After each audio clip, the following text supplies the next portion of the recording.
JDS ಹಾಗೂ BJP ಮೈತ್ರಿ ಏನಾಗಿದೆ, ಆ ಸಂದರ್ಭದಲ್ಲಿ ಕೆಲವೊಂದು ಊಹಾಪೋಹಗಳು, ಆ ನಿಟ್ಟಿನಲ್ಲಿ ಇಲ್ಲಿಯ ಮಂಡ್ಯ ಕ್ಷೇತ್ರವನ್ನು JDSಗೆ ಬಿಟ್ಟುಕೊಡ್ತಾರೆ, ಮಂಡ್ಯ ಕ್ಷೇತ್ರದಲ್ಲಿ ಸುಮಲತಾ ಅಂಬರೀಷ್ ಅವರಿಗೆ ಟಿಕೆಟ್ ಇಲ್ಲ ಅಂತ ಕೆಲವು ಊಹಾಪೋಹಗಳು ಏನಿತ್ತು, ಆ ನಿಟ್ಟಿನಲ್ಲಿ ಸ್ಪಷ್ಟೀಕರಣ ಕೊಡಲಿಕ್ಕೆ ನಮ್ಮ ಮಂಡ್ಯ ಜಿಲ್ಲೆಯ ಜನ ಯಾವತ್ತೂ ಕೂಡ ನಿಮ್ಮೊಂದಿಗಿರ್ತಾರೆ.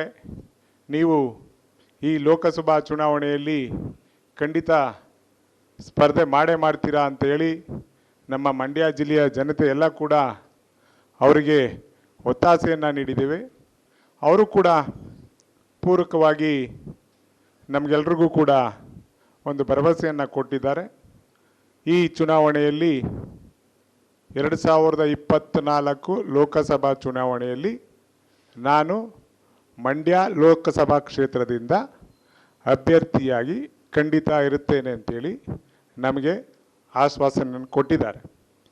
ಆ ನಿಟ್ಟಿನಲ್ಲಿ ನಾವು ಕೂಡ ಇದುವರೆಗೂ BJPಗೆ ಬಾಹ್ಯ ಬೆಂಬಲವನ್ನು ಕೊಟ್ಟಿದ್ದೀವಿ.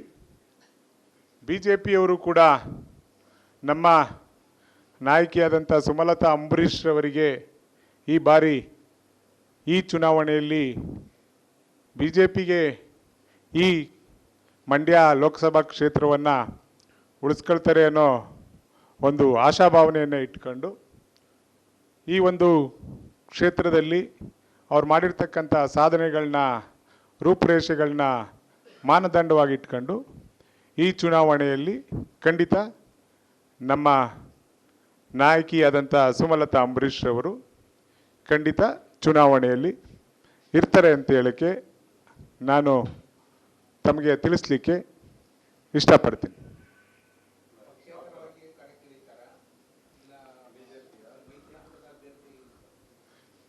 ಈಗ ನಮಗೆ ಇರ್ತಕ್ಕಂಥದ್ದು, ನಾವು ಈಗಲೂ ಕೂಡ ಪಕ್ಷೇತರ ಅಭ್ಯರ್ಥಿನೇ.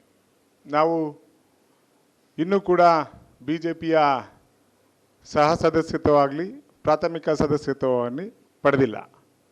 ನಾವು ಪಕ್ಷೇತರ ಸಂಸದರಾಗಿ ಈಗೇನು ಕೆಲಸ ಮಾಡ್ತಾ ಇದ್ದಾರೆ, ಸೊ ಇವಾಗಲೂ ಕೂಡ ಪಕ್ಷೇತರ ಸಂಸದರು. BJPಗೆ ಬಾಹ್ಯ ಬೆಂಬಲವನ್ನು ವಿಧಾನಸಭಾ ಚುನಾವಣೆಯಲ್ಲಿ ಮಾತ್ರ ಕೊಟ್ಟಿರ್ತಕ್ಕಂಥದ್ದು.